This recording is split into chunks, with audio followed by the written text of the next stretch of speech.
What's up, guys? Welcome back to the channel. I'm here with the Economic Ninja. What's up, guys? How you doing? What's up, guys? Big Trav, Little Trav. Little All right. Come on down here. All right. So, sound money currency. Okay. What are your thoughts on it? Could we run the world on a gold and silver standard?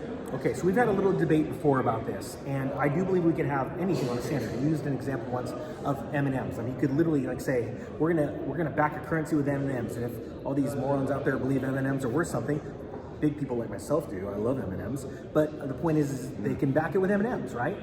What I was talking about a while back was that I do not believe that you could back or have a physical silver currency again, because I believe that there's simply not enough silver around to make a coin for every single person. Right? Okay. So do I believe that we could have a silver-backed currency? Absolutely. Do I believe we're going to? No. Do I believe we'll have gold-backed? Yes. Okay. Do I believe America will? No, because I think they're dumb.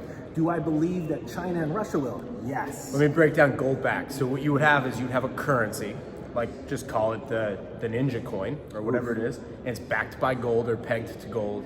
So you're not actually exchanging the gold, but it's represented by a certain amount of it.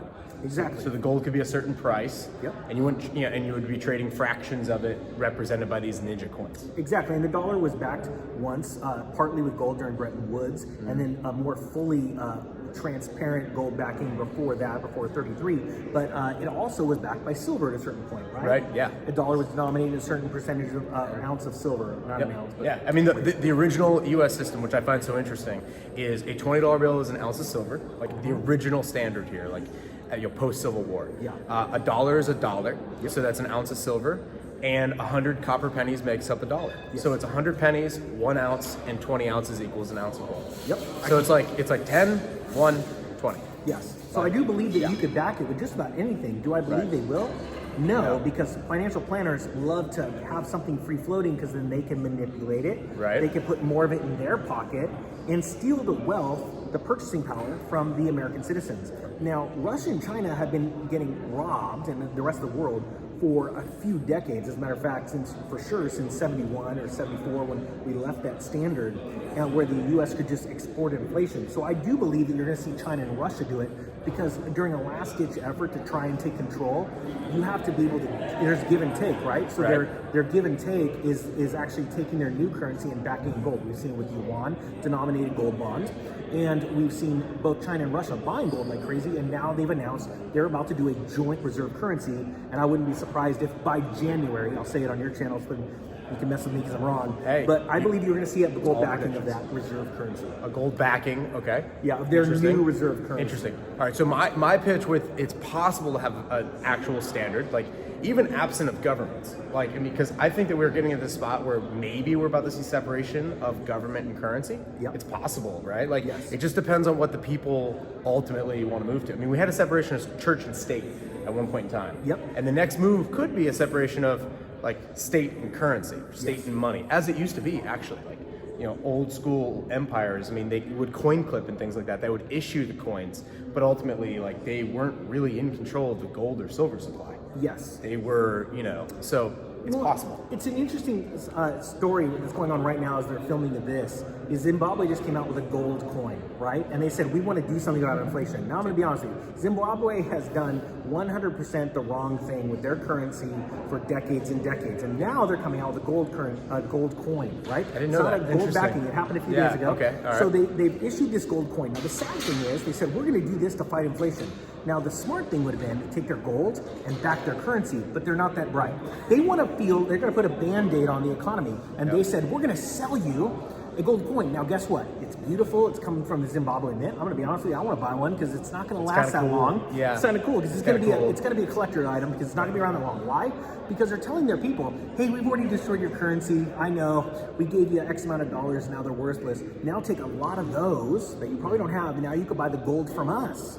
And they're probably going to charge a premium on top of that. So Zimbabwe, you've done an awesome job of destroying your currency and now really shoving it in the face of the people. That's not helping. Now, if you backed your currency in gold rather than sell it to people, you would stabilize it. But it's okay because you're central planners. I get it. But on the cusp of what we're talking about, that's why I do not believe that we're going to have a backing, because central planners want you in debt, they want you afraid, and they want to be your answer. And that's why you need to be prepared, not scared. Okay, I mean, that totally makes sense. I think the most exciting thing that I see coming down the pike is the opportunity for local networks, example Ninja Coin, for parallel economies to form around their own medium of exchange. So I could see this moving forward where we may have like a Starbucks coin where it's useful for purchasing Starbucks, or it's useful inside of that ecosystem. And it's kind of neat because like we can dictate the terms of our interactions. So like you and I could figure that out. Now, if we want to interact on a bigger scale, global trade, maybe we're gonna need some global currency, and but like it's interesting. It's I don't know. You know what I'm Let me scratching throw out a out plug there? for you. Go ahead. Because you're a gold broker, right? Yeah. You broker gold and silver sales. All right. So many people in this world, especially in the crypto community, are trying to find the new answer. The Ninja coin, the M&M coin, the Bing Bang Boom Donkey coin.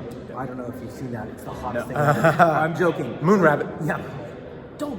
Rabbit. I had some moon rabbits. Okay, so the point thing is this. Everybody keeps trying to reinvent the wheel, and all you have to do is actually own gold and silver. And I'll tell you why. Because so many people go, well, you can't put it in your gas tank. I'm like, well, I'll tell you what, smart guy. Why don't you take this $1 bill and a ramrod, shove it down your gas tank, and then I'll give you $20 for doing it. Well, now, of course, you're not going to do it. The point being is this. People that own gold and silver through the long term of a crash end up having more purchasing power than those that didn't, right? So many people are looking for the next Monero, the next XRP, blah, blah, blah, when really gold and silver do their job. And that's why you're brokering for people, because we don't need to find a Starbucks coin or a small coin that you can use in your community. All you care about is the Gold and silver will work. It's universal. It will, because it's not like you're going to take that gold, physical gold, and say, I will trade you for a car. Maybe you will, but you probably won't want to get caught with it. You'll probably get beat up or shot. But the fact of the matter is, you say, I want that car, and since the government has done this amazing job, like Zimbabwe, of destroying our currency, I'll take my gold because I could buy more currency with it, and now I'm going to turn it into currency to buy that car. And that is really all we need. So in a world where everyone's trying to reinvent the wheel, how about this? Why don't we just use the same dang wheel that's been invented all throughout history that's round and makes the cart move? That's a good point. That's why I broker it, because it's like it's been here for 5,000 years. We know it's consistent, and like I say, like whatever you want to bring with you from this old system into whatever the new system is, you can store your wealth there for safekeeping for a later point in time. And I want to see you sell more gold and silver so you can go around We're the going country to. and we can see each other in more of these shows. We're going to. All right, guys, that is the Economic Ninja. Big Trav, little Trav. Have a good one.